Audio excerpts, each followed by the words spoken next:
시편 22장 1절에서 5절입니다.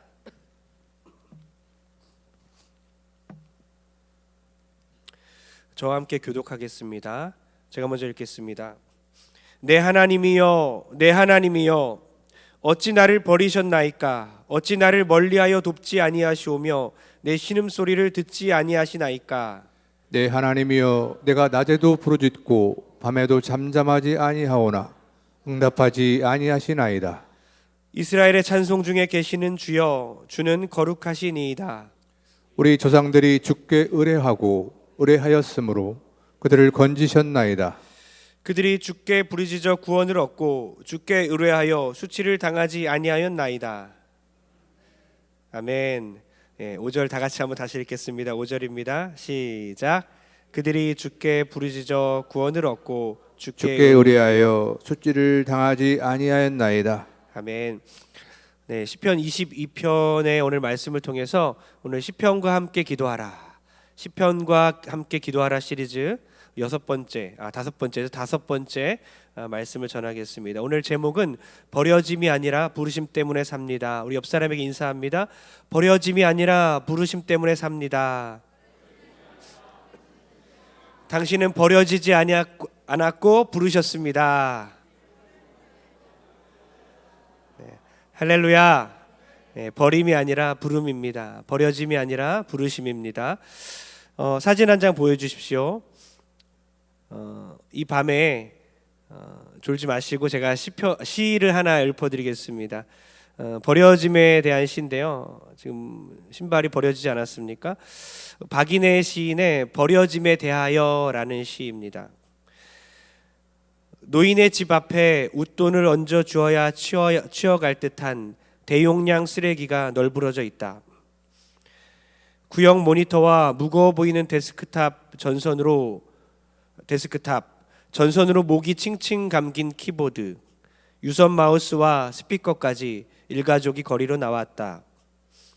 그 집에서 버려지는 물건은 낡았거나 어둡거나 슬프다.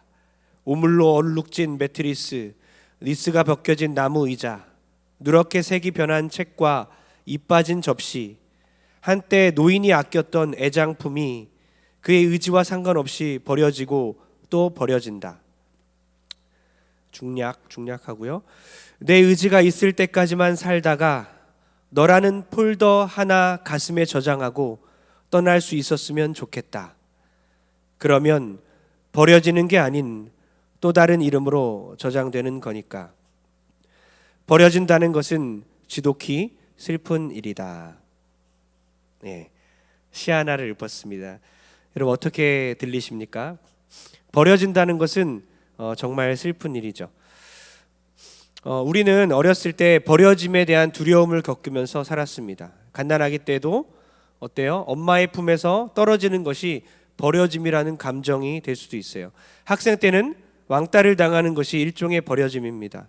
대학교나 취업 면접에서 떨어지는 것도 일종의 버려짐이죠. 사회에서 점점 시대를 못 따라서 도태되어 가는 것, 버려질 수 있습니다. 우리 모두는 버려짐에 대한 두려움이 있는 거예요. 교회에서도 어때요? 내가 쓸모 없어질까 봐 두려워하기도 합니다.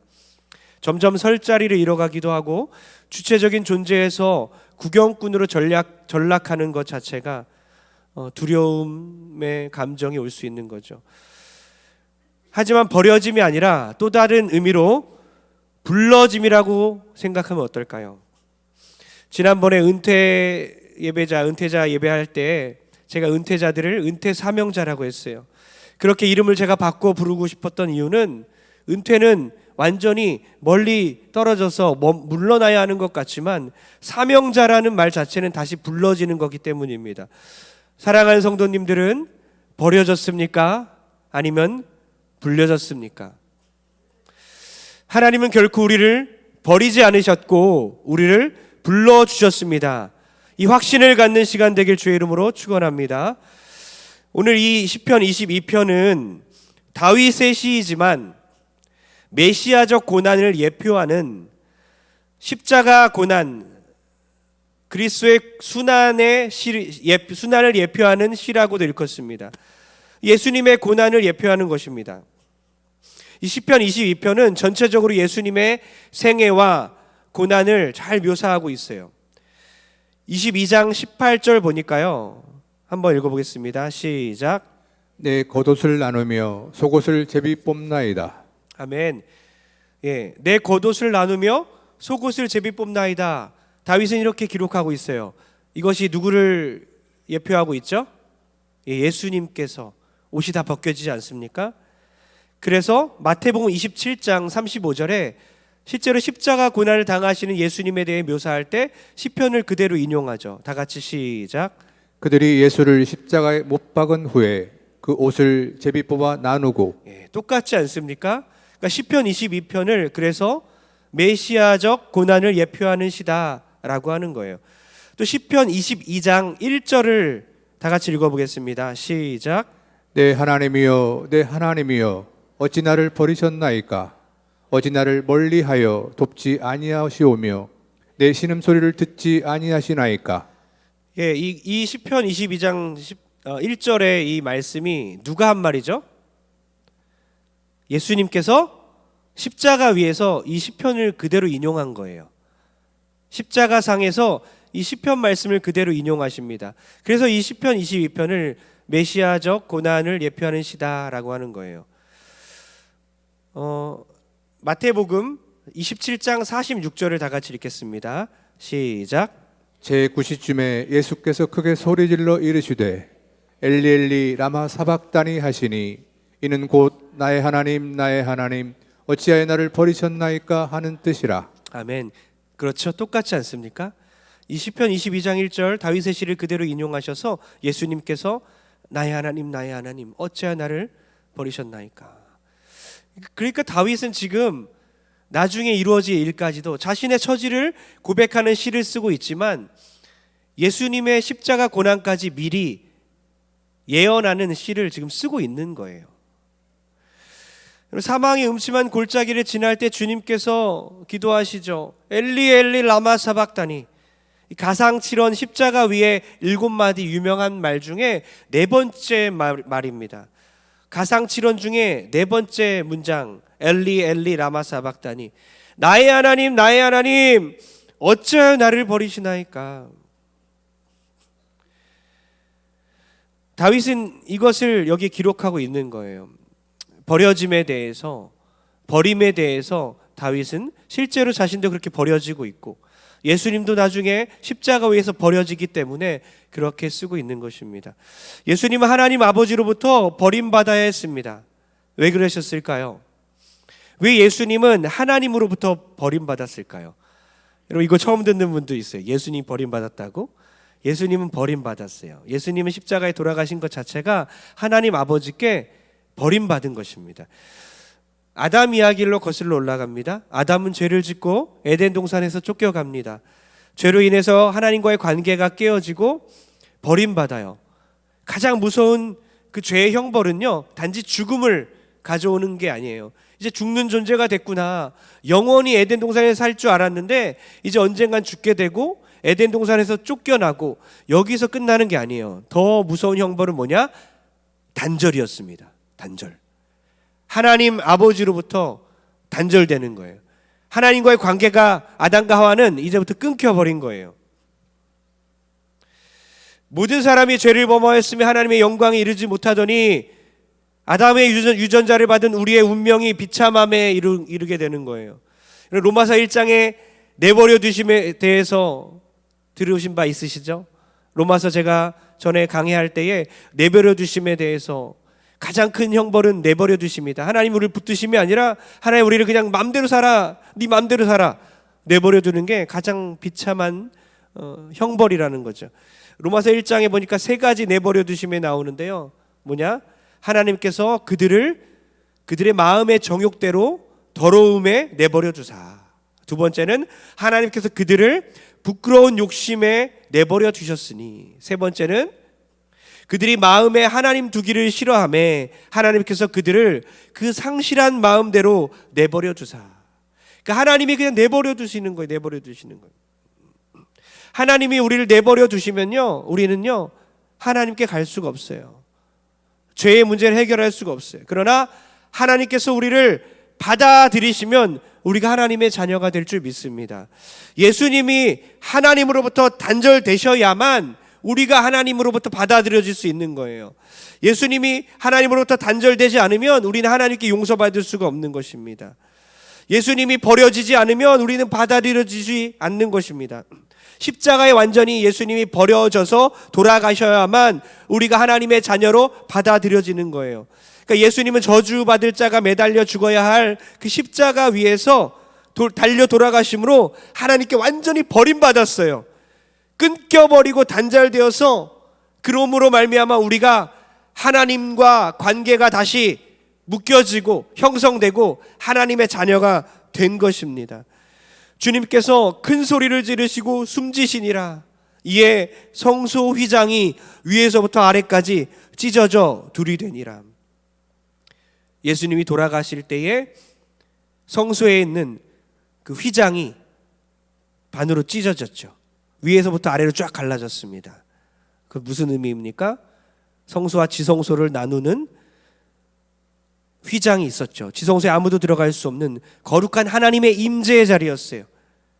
그런데 그 거룩한 하나님께 갈 수 있는 그 통로를 주님께서 열기 위해서 예수님을 십자가에 못 박혀 돌아가게 하시고 예수님이 죽으심을 말미암아 성소와 지성소를 반으로 나누는 휘장이 찢어진 거예요.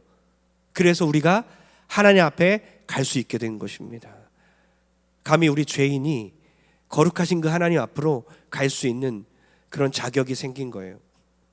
예수님의 죽음이 하나님과 우리 사이에 막힌 휘장을 갈라 놓았다는 것입니다. 그래서 어떻습니까? 이제 우리는 예수님의 이름으로 하나님께 나아갈 수 있게 된 것입니다. 예수님의 이름으로 우리가 능력을 행할 수 있게 된 것입니다. 예수님의 이름으로 승리할 수 있게 된 것입니다. 예수님의 이름으로 아버지께 기도할 수 있게 된 것입니다. 예수님의 이름으로 이 세상을 힘있게 살아갈 수 있는 존재가 된 것입니다. 할렐루야!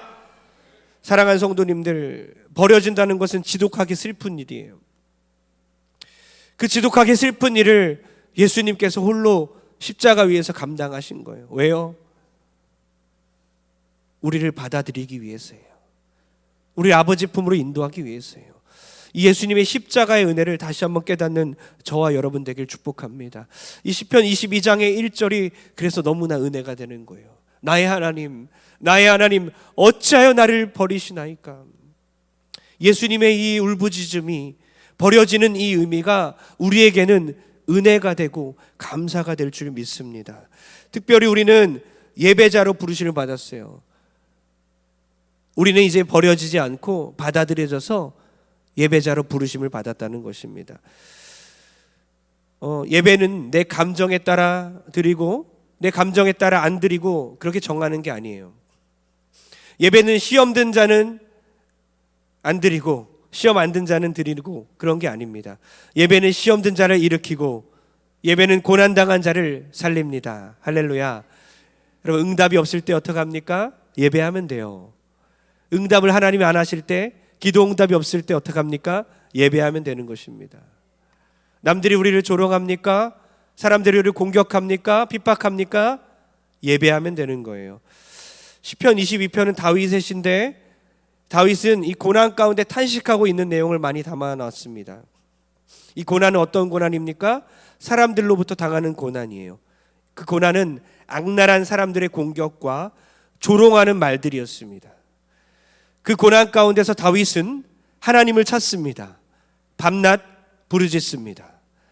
그렇게 밤낮 부르짖는데 어때요? 응답이 없습니다. 22장 2절입니다. 다 같이 시작. 내 하나님이여, 내가 낮에도 부르짖고 밤에도 잠잠하지 아니하오나 응답하지 아니하시나이다. 다윗은 밤낮 부르짖었다고 했습니다. 그런데 하나님이 응답하지 않는다고 한 거예요. 여러분, 응답이 꼭 있어야 믿음이 있는 건가요? 응답이 없으면 기도가 부족하거나 믿음이 부족한 것입니까? 아니죠. 믿음이 부족하기 때문에 응답이 더딘 것입니까? 우리가 응답을 받지 못하면, 응답이 늦어지고 있으면 기도가 부족하거나 믿음이 약하다고 판단하지만 그렇지 않습니다. 응답하시는 이는 하나님이십니다. 주권은 하나님께 있습니다. 중요한 것은 응답이 없을 때에, 더딜 때에 도무지 아무 소리도 없고 하나님이 침묵하실 때에 어떻게 해야 하는지가 더 중요해요. 시편 22장 그걸 가르쳐주고 있어요.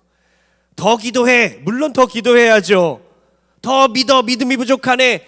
물론 믿음이 부족할 수도 있죠. 그러나 실제적으로 응답이 없을 때에 우리가 무엇을 해야 합니까? 다음 구절이 말해주고 있는 거예요. 시편 22장 3절입니다. 시작. 이스라엘의 찬송 중에 계시는 주여, 주는 거룩하시니이다. 아멘. 다윗은 밤낮 부르짖지만 주세요, 주세요. 또 살려주세요. 구해주세요. 고쳐주세요. 기도하지만 응답이 없어요.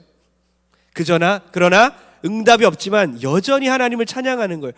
응답 안 받았는데도 불구하고 이스라엘의 찬송 중에 계시는 주님, 주님은 거룩하십니다. 그렇게 찬양하는 거예요. 지금 하나님께 밤새 부르짖는데도 응답이 없습니까? 찬양할 때인 것입니다. 하나님을 거룩하다고 높여야 할 때인 것입니다. 그렇게 하나님을 찬양할 때에 하나님께서 영광 받을 줄 믿습니다. 응답 받는 것 자체가 목적이 아니라 응답이 더디더라도 우리의 목표는 뭡니까? 우리는 하나님을 찬양하는 거예요. 그냥 찬양하면 되는 거예요. 하나님은 그걸 기다리고 계시고 그걸 원하십니다. 그렇다면 두 번째 뭐예요? 응답이 없을 때 하나님을 찬양하라. 조롱할 때, 남들이 조롱할 때 어떻게 합니까? 기도도 나오지 않을 때 어떻게 합니까? 하나님을 찬양하고 예배하라. 7절 읽겠습니다. 7절입니다. 시작. 나를 보는 자는 다 나를 비웃으며 입술을 삐죽거리고 머리를 흔들며 말하되. 주변 사람들이 다윗을 보며 비웃고 입술을 삐죽거리며 조롱합니다. 기가 막히죠? 다윗, 우리가 너무나 존경하고 너무나 좋아하고 사랑하는 다윗 아닙니까? 그러나 그 당시 사는 사람들은 그렇지 않았어요. 다윗을 미워하는 사람이 정말 많았습니다. 다윗을 죽이려고 하는 사람도 많았습니다. 하나님의 사람인 것을 몰라보는 사람도 많았습니다. 기가 막히잖아요. 다윗의 감정은 어떻습니까? 벌레가 된 느낌이라고 적혀 있어요. 벌레 같은 느낌. 나 벌레 같아요, 하나님. 벌레 같은 마음. 나 벌레가 된 것 같아요, 하나님. 그러니까 벌레가 된 것 같은 그런 느낌을 시편에 이렇게 표현하고 있어요.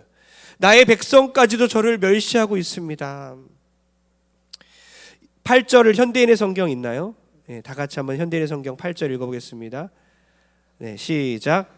그가 여호와께 의탁하니 구원하실 걸, 그를 기뻐하시니 건지실 걸 하나이다. 예, 이걸 제가 현대인의 성경을 읽어보니까 너는 여호와를 신뢰하던 자가 아니냐?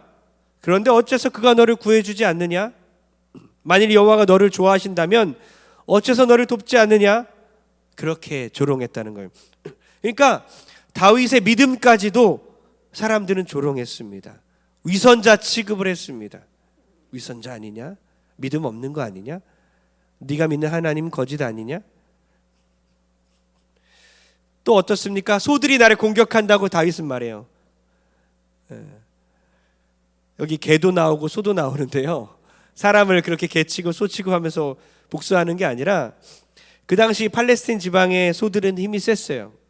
난폭하고 힘이 센 대적들을 시로서 표현하고 있는 거예요. 또 대적을 사자로 표현합니다. 으르렁대는 사자. 막 삼키려 한다는 거예요. 자기를 적들이 막 삼키려 하고 있습니다. 또 뭐라고 하냐면 마음이 양초처럼 다 초처럼 녹아버립니다. 그러니까 다윗은 육체와 마찬가지로 영혼도 다 탈진 상태에 이르렀어요. 너무 힘들었어요. 육체도 망가져가고 있었고 점점 쇠약해져가고 있었고 뿐만 아니라 영혼도 점점 탈진해가고 있었다는 거예요. 뭐라고 표현하냐면 혀가 입천장에 달라붙어 버립니다. 너무나 실체적으로 사람들이 나를 조롱하니, 나를 공격하니, 나를 죽이려 하니, 나를 모함하니 너무나 괴롭습니다. 다윗은 절망적인 상황에서 그렇게 괴로움을 토로하고 있어요. 그러나 어떻다고요? 아까 응답이 없을 때도 하나님을 예배하고 찬양해야 되죠. 이번에 다윗도 어떻습니까? 사람들이 공격하고 조롱하고 있지만 여전히 응답도 없지만 여전히 그 사람들은 여전히 다윗을 공격하고 있지만 시편 22장 22절입니다. 다 같이 시작. 내가 주의 이름을 형제에게 선포하고 회중 가운데에서 주를 찬송하리이다. 아멘. 할렐루야. 내가 주의 이름으로 형제에게 선포하고 회중 가운데서 주를 찬송하리이다. 할렐루야. 아까 우리 찬양팀 봤죠? 어떤 고난을 겪은지 모르겠어요. 어떤 슬픔을 당했을지도 모르겠어요. 어떤 아픔이 있을지도 모르겠어요. 어떤 기도 제목들이 있는지 모르겠어요. 그러나 여전히 그 문제 가운데 있을지라도 회중에게, 앉아있는 청중에게 선포하는 거예요. 찬양하는 것입니다. 그걸 말하고 있는 거예요. 다윗이 내가 주의 이름을 형제들에게 선포하고 회중 가운데서 주를 찬송하리이다. 우리가 아까 예배하고 찬양하지 않았습니까? 전심으로 찬양하지 않았습니까? 가사들을 생각하며 하나님을 높이지 않았습니까? 여전히 문제가 똑같이 있음에도 불구하고 해답은 뭐냐? 문제를 이겨낼 힘은 뭐냐? 찬양이라는 것입니다. 여전히 문제가 있지만 나를 모함하는 사람들이 있고 나를 공격하는 사람이 있을지 모르겠지만 하나님을 여전히 난 찬양하겠습니다. 주님의 이름을 선포하겠습니다. 형제들 가운데서, 우리 자매들 가운데서, 동성교회 우리 성도들 가운데서 나는 여전히 주님을 노래하겠습니다. 문제 있으면 엎어지고 넘어지고 나야 예배할 수 없어요. 예배 못 드리겠어요. 몇 달 동안 안 보이다가 막 그렇죠? 다시 회복돼서 나오고, 그게 믿음이 아니에요. 믿음은 시험 들었을 때도 여전히 형제들 가운데서 주의 이름을 선포하는 것입니다. 마음이 아직 회복이 안 됐지만, 어렵지만, 사람들의 어떤 공격에도 불구하고 그냥 주님만 바라보고 예배하는 거예요. 주님의 이름을 선포하는 겁니다. 이 회중 가운데, 공동체 가운데 주님을 찬양하는 사람이 믿음의 사람인 줄 믿습니다. 여러분, 예수님의 고난을 생각해 보세요. 우리가 당한 고난은 아무것도 아니에요. 우리는 이겨낼 수 있습니다. 어떤 수치와 조롱도 더 나은 것을 바라보는 사람은 견뎌낼 수 있어요. 아무리 제가 생각해보고 묵상하니까 더 나은 꿈이 있는 사람은요, 더 나은 비전이 있는 사람은요, 어떠한 어려움도 다 이겨낼 수 있더라고요. 여러분, 정말 교회를 사랑하는 사람은요, 정말 이 동선교회 꿈이 있는 사람은요, 어떠한 어려움도 이겨낼 수 있습니다. 하나님이 주신 그 꿈과 하나님 주신 그 비전을 바라보고 있다면 그 꿈이 너무나 크기에, 그 비전에 대한 소망이 너무나 간절하기에 가다가 찢기고 유리를 밟고 가시밭길을 갈지라도 주님 바라보고 끝까지 걸어갈 수 있을 줄 믿습니다. 부모도 어때요? 자녀를 사랑하기 때문에 수치심을 겪어도 괜찮아요. 제가 아는 많은 부모들은 수치를 겪더라도 자녀를 위해서는 감당하더라고요. 자녀를 사랑하기 때문에 때로는 자존심도 구기더라고요. 사랑하니까. 자녀를 위해서라면 그 정도는 할 수 있다 이거죠. 수천 년이 지났지만 여전히 오늘도 교회에서 악랄한 사람들의 공격과 조롱하는 말들이 존재합니다. 여러분, 이거는 장년부에만 있는 게 아니에요. 청년들 사이에서도 있고 청소년부 사이에도 있고 초등부 아이들에도 있어요. 유치부만 아직 없는 것 같아요. 초등부만 돼도 서로 미워하는 말들과 비난하는 말들이 그 안에서 막 돌아다니는 거예요. 그러나 믿음의 사람들은 예배 가운데 여전히 만나주시는 그 하나님을 신뢰하고 이겨낼 수 있는 사람들입니다. 믿음의 사람들은 주님께 간구하면 도와주시기에 이겨낼 수 있는 사람들입니다. 믿음의 사람들은 사람의 말에 휘둘리지 않고 하나님을 바라볼 줄 아는 사람들입니다. 지난번에 제가 이 얘기했죠. 목디스크 수술을 앞둔, 그 목디스크 수술을 하루 앞둔 집사님과 통화하면서 기도해드리고, 힘드시죠? 마음이 어렵죠? 두렵죠? 근데 웃음을 잃지 않아요. 하나도 떨리지 않아요. 저만 떨고 있어요. 당사자가 두려워하지 않았어요. 요동하지 않았어요. 그러면서 제 마음을 울리는 한마디, 예수님이 당하신 고난은 제가 겪은 고난의 수천 배, 수만 배나 됩니다. 그 예수님의 고난을 생각하니 제가 당한 고난은 아무것도 아닌 것이죠. 혹시 사랑하는 성도님들, 교회에서 사람의 공격을 당한 적 있나요? 조롱하는 말을 들어본 적 있나요? 그 가운데서도 사람의 말을 귀담아 듣지 않고 하나님의 말씀에 귀를 기울이는 우리 모든 성도 되길 주의 이름으로 축원합니다. 이 다윗처럼 즐거운 예배를 고대하십시오. 즐거운 예배. 우리는 다 함께 주님께 즐거운 예배를 드릴 것이다. 주일 예배 때 특히 지금 은혜 많이 받고 있지 않습니까? 청소년부, 초등부, 유치부, 청년부, 보니까 다 예배들이 살아나고 있어요. 은혜 받는 성도들 많고요. 그 예배 자리 사모하는 성도들이 참 많이 있습니다. 성령님께서 주일마다 우리의 마음을 어루만지시고 우리의 기도를 들어주시고 계시고 동성교회 예배가 점점 살아나고 있습니다. 하나님의 임재는 동성교회 예배 가운데 있습니다. 그러니 용기를 내시고 소망을 품는 여러분 되길 축복합니다. 결론 내립니다. 하나님은 더 나아가서 우리를 복음 전도자로 부르셨어요. 우리를 버리지 않고 예배자로 부르시고 복음 전도자로 부르셨습니다. 다윗은 아직 구원이 오지 않았지만 믿음으로 바라봅니다. 아직 조롱하는 말들은 끊어지지 않았지만 자기를 공격하는 사람들이 여전히 더 악랄해져 가고 있지만 다윗은 고백합니다. 회중 가운데서 예배 중에 하나님을 찬양하겠습니다. 그러면서 다른 성도들에게도 하나님을 찬양하라고 같이 찬양하자고 권면해요. 그러면서 그 후손들까지도 자자손손 하나님을 찬양하는 민족들이 될 것이라고 선포합니다. 땅 끝에 이르기까지 온 땅이 하나님을 예배할 것이라고 선포합니다. 그것이 30절과 31절 말씀입니다. 다 같이 읽겠습니다. 시작. 후손이 그를 섬길 것이요 대대의 주를 전할 것이며 와서 그의 공의를 태어날 백성에게 전함이요 주께서 이를 행하셨다 할 것이로다. 아멘. 할렐루야. 이 다윗의 비전이 우리의 비전이 될 줄 믿습니다. 그의 후손이, 우리의 후손이 하나님을 섬길 것이요 대대의 주를 전할 것이며, 너무나 전율이 됩니다. 우리 자녀들이 주께로 돌아올 줄 믿습니다. 지금 잠시 떠나 있죠. 너무 슬퍼하지 마시고 주님께 끝까지 간구하면 돌아오게 될 줄 믿습니다.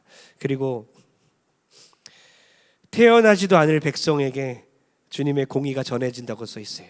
무슨 말이에요? 지금 태어나지도 않을 그 다음 세대들, 우리 자녀들의 또 자녀들, 또 그들의 또 자녀들, 다윗은 그렇게 멀리 내다보고 있습니다. 우리 교회의 비전, 예배 공동체, 나는 하나님을 찬양하리라. 하나님과 나 사이가 회복되면 다른 성도들, 더 나아가 우리 자녀들까지도 예배하게 될 것이다. 어젯밤에 제가 제자반이 이제 늦게 끝나고 월삭 새벽 예배 설교를 준비하다 보니까 거의 11시에서 12시 사이 된 것 같아요. 밤 11시가 넘어서 아직 집에 못 가고 있었는데 아들에게 전화가 왔어요. 뭔 일이야? 깜짝 놀랐어요. 거의 12시 다 됐는데 집에서 저한테 전화 왔으니까 아빠 기도해줘. 자기 전에 기도해달라는 거예요. 너무 이뻤어요. 그래서 간절히 기도했습니다. 그리고 가끔 얘가 9살 난 아들인데 이래요. 가끔 보는 게 있잖아요. 앞에서 제가 하는 걸 맨날 보고 따라하는데 주시옵소서 주시옵소서 맨날 이렇게 장난쳐요. 근데 그것도 참 보고 흐뭇하게 생각되고요. 너무 이뻐 보입니다. 자녀들이 하나님을 예배하는 모습을 보는 것보다 행복한 것은 없어요. 지난주에 다음 세대의 우리 3명의 간증자들, 청소년 간증자들 얼마나 이뻤어요. 얼마나 은혜가 됐습니까? 오늘 찬양하는 우리 학생들과 청년들 보며 얼마나 감사해야 합니까? 얼마나 기쁩니까? 교회는 이 온 세대가, 온 가정이 함께 예배하는 공동체입니다. 이것을 함께 소망하며 꿈꾸며